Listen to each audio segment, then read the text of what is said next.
ಏಕಾಏಕಿ ಬಂದು ಇವ್ರನ್ನ ಹೊಲ ಉಳಿಸಿದ್ರೆ ಕಮಲಮ್ಮನ ಗಂಗಾಧರಯ್ಯನ ಅವ್ರ ಕುಟುಂಬನ ಏಕಾಏಕಿ ಹೊಡೆದು ಅವ್ರನ್ನ ಅಲ್ಲೇ ಮಾಡಿ ಈ ಭೂಮಿನ ಹೊಡೆಯೋಕ್ಕೆ ಸಂಚು ಮಾಡಿರೋಂಥ ಗಂಗಮ್ಮನಿಗೆ ಈಗಾಗಲೇ ನಾವು ಅಟ್ರಾಸಿಟಿ ಮಾಡಿಸಿದ್ದೀವಿ.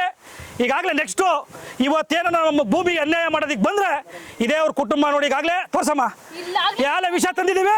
ಇದಕ್ಕೆ ನೇರ ಹೊಣೆ ಚಂದ್ರಶೇಖರ್ ಆಗ್ತಾರೆ ಇನ್ಸ್ಪೆಕ್ಟರ್, ನೇರ ಹೊಣೆ ಇನ್ಸ್ಪೆಕ್ಟರ್ ಆಗ್ತಾರೆ. ಇದಕ್ಕೆ ಬರಲೇಬೇಕು ಶೇಖರ್ ಬರಲೇಬೇಕು, ಚಂದ್ರಶೇಖರ್ ಬರಲೇಬೇಕು.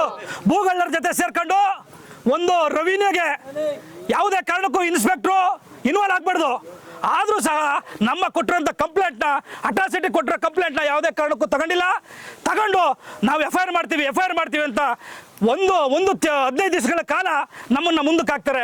ಇಲ್ಲಿವರೆಗೂ ಒಂದು ಕಂಪ್ಲೇಂಟ್ ತಗೊಳ್ಳಿಲ್ಲ. ನನ್ನ ಕೊಟ್ಟಿರೋ ಕಂಪ್ಲೇಂಟ್ನ ಕಳೆದಾಕಿದ್ದಾರೆ. ನಾನು ಮಾಗಡಿ ರಾಮನಗರಕ್ಕೆ ಹೋಗಿ ನಮ್ಮ ಹೋರಾಟಗಾರನೆಲ್ಲ ಇಟ್ಕೊಂಡು DCR ಅಲ್ಲಿ ಹೋಗಿ ನಮ್ಮ ಕಂಪ್ಲೇಂಟ್ ಮಾಡ್ಕೊಂಡಿದ್ದೀವಿ. ಈ ಸ್ಥಳೀಯ ಸ್ಟೇಷನ್ ಏನಾಗಬೇಕ್ರಿ ನಮಗೆ ದಲಿತರಿಗಿರೋ ರಕ್ಷಣೆ, ಆದರೆ ಇವತ್ತು ನಮಗೆ ರಕ್ಷಣೆ ಇಲ್ಲ. ಆದರೆ ನಾ ಕೊಟ್ಟಿರೋ ಕಂಪ್ಲೇಂಟ್ ಧಿಕ್ಕರಿಸಿ ಆ OM ಕೊಟ್ಟಿರೋ ಕಂಪ್ಲೇಂಟ್ ತಗೊಂಡು ಸ್ಟೇಷನಲ್ಲಿ ಒಂದು ತಹಶೀಲ್ದಾರ್ಗೆ ನೋಟಿಸ್ ಹಾಕ್ತಾರೆ. ಏನಂತ ಹಾಕ್ತಾರೆ? ಹೆಣ್ಮೌದಲ್ಲಿ ಯಾರಿದ್ದಾರೆ ಇತ್ತ ಸರ್ವೆ ಮಾಡಬೇಕು, ಅವ್ರದ್ದೇನು ಇಲ್ಲ ಅಂತ ಹೇಳಿ ಒಂದು ನೋಟಿಸ್ ಕಳಿಸ್ತಾರೆ. ಇದು ದಲಿತರಿಗೆ ಮಾಡೋವಂಥ ಅನ್ಯಾಯ.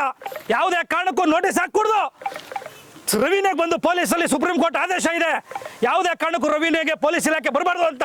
ಆದರೆ ಆ ಸುಪ್ರೀಂ ಕೋರ್ಟ್ ಆದೇಶನ ಉಲ್ಲಂಘಿಸಿ ಚಂದ್ರಶೇಖರ್ ದಲಿತ ವಿರೋಧಿ ನಮಗೆ ನೋಟಿಸ್ ಹಾಕ್ತಾರೆ ಗಂಗಮ್ಮನ ಪರ. ಆದರೆ ಇವತ್ತು ನಾವು ಇವರ ಕುಟುಂಬ ಏನನ್ನಾದರೆ ನೇರ ಹೊಣೆ ಚಂದ್ರಶೇಖರ್. ಇವತ್ತು ಈ ಕುದುರು ಸ್ಟೇಷನ್ನ ಓಡಿಸೋವರೆಗೂ ಈ ಹೋರಾಟ ನಿಲ್ಲಲ್ಲ. ದಯಮಾಡಿ ಹೇಳ್ತೀನಿ ಬಂಧುಗಳೇ, ಇಂಥ ದಲಿತ ವಿರೋಧಿ ಇನ್ಸ್ಪೆಕ್ಟ್ರು ಇರೋವರೆಗೂ ಈ ಸ್ಟೇಷನ್ ನಮ್ಮ ನ್ಯಾಯ ಸಿಗಲ್ಲ. ಈ ಕೂಡಲೇ ಅವ್ರನ್ನ ಅಮಾನತ್ ಮಾಡಬೇಕು. ಈ ಕೂಡಲೇ ಅವ್ರನ್ನ ಈ ಸ್ಟೇಷನಿಂದ ಬಿಟ್ಟು ಓಡಿಸೋವರೆಗೂ ಈ ಹೋರಾಟ ಇಲ್ಲಿವರೆಗೂ ನಿಲ್ಲಲ್ಲ. ಈಗಾಗಲೇ ನಾವೆಲ್ಲ ತಯಾರಿ ಮಾಡ್ಕೊಂಡಿದ್ದೀವಿ, ವಿಷ ಕುಡಿಯೋಕ್ಕೂ ರೆಡಿ ಆಗಿದ್ದೀವಿ. ಈ ಹೋರಾಟ ತೀವ್ರ ಸ್ವರೂಪಕ್ಕೆ ಹೋದ್ರೂ ಪರವಾಗಿಲ್ಲ, ನಮ್ಮೆಲ್ಲ ಹೋರಾಟಗಾರರು ಎಡ ಬಿದ್ದರೂ ಪರವಾಗಿಲ್ಲ, ಈ ಹೋರಾಟ ಇಲ್ಲಿಗೆ ನಿಲ್ಲಲ್ಲ. ಬೇಕೇ ಬೇಕು, ಬೇಕೇ ಬೇಕು.